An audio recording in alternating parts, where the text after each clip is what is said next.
bretonne d'origine, j'habite à Lisbonne depuis 5 ans et demi à peu près. Je travaille au club depuis 4 ans.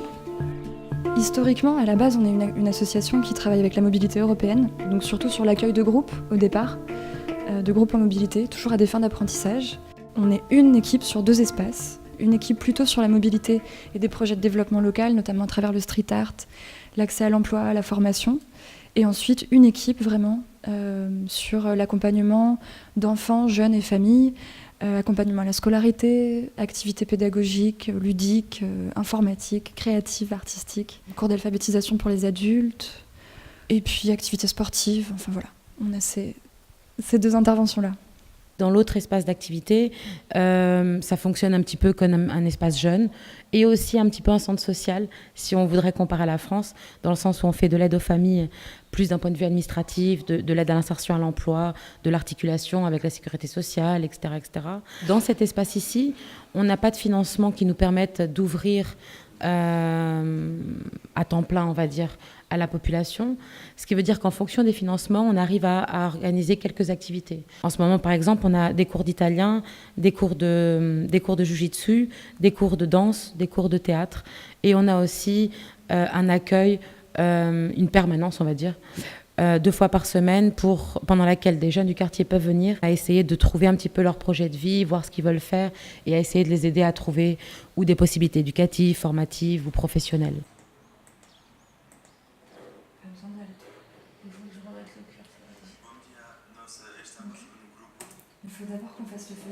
On travaille notamment beaucoup avec les CMA, les centres d'entraînement en méthode d'éducation active, parce que c'est un réseau d'organismes de formation en France qui défend des valeurs actives, etc. On travaille aussi beaucoup avec des lycées professionnels. On en profite pour travailler la citoyenneté, travailler l'interculturalité et d'autres thèmes en lien avec les droits humains.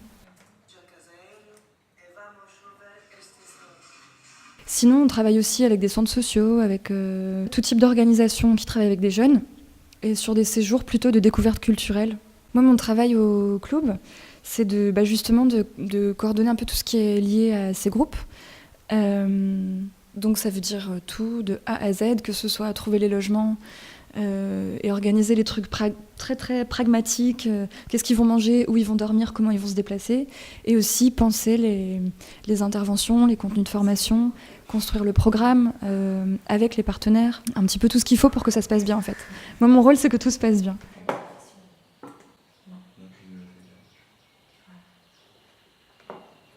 Et après, au-delà de ça, je suis aussi responsable de la formation linguistique, donc pour toutes les personnes qui viennent en stage plus long, donc notamment ceux qui sont en service volontaire européen ou ceux qui viennent pour des stages de plus de 2 semaines, ils ont des cours de portugais en arrivant. Et aussi, ce que je fais au club, c'est que je suis responsable de la web radio du club, donc on a 2 web radios, une web radio interculturelle en plein de langues et une web radio en portugais créée par, avec et pour les jeunes du quartier.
Titeta, titeto, titetou. Viveva, vivez-vous, vivez-vous. Six-sex-sac, six-sex-soc, six-sex-sou. Six-sex-sac, six-sex-soc, six-sex-sou. Zizeza, zizézo, zizézo. Ok. On se passe un petit peu le visage du coup.